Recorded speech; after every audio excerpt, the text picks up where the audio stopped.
Hey y'all, welcome back to the Hobby Homestead. If you're new here, I'm Heather. So today on this episode, it's going to be quick, easy, and to the point. We are making a jalapeno cheddar cheese ball, so follow along as we get started. Alrighty, so in my lovely KitchenAid, I have two 8-ounce blocks of cream cheese. I'm going to go ahead and give that a little mixy mix here.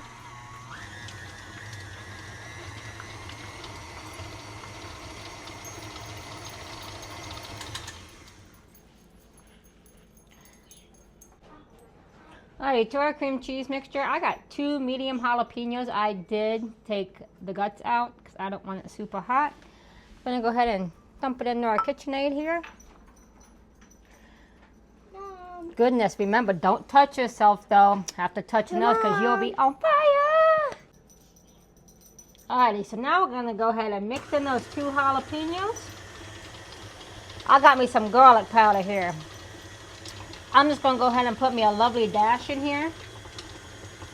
Probably about a teaspoon. And then 1 cup of sharp cheddar cheese.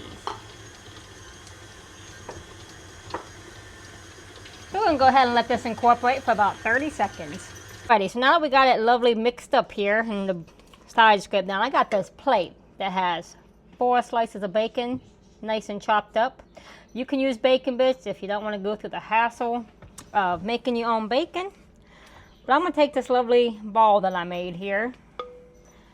I'm going to put this right in the middle of my bacon bits.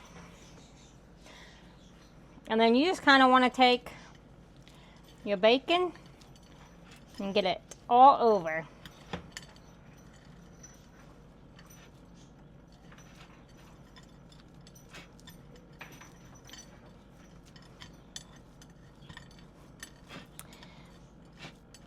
There you go, friends. That's what you call yourself a bacon jalapeno cheddar ball that we're going to enjoy on Christmas. So we're going to get this wrapped up nice and tightly, put it in the refrigerator so it can harden up, and we're going to enjoy it tomorrow. But until next time, friends, thanks for following along. Bye.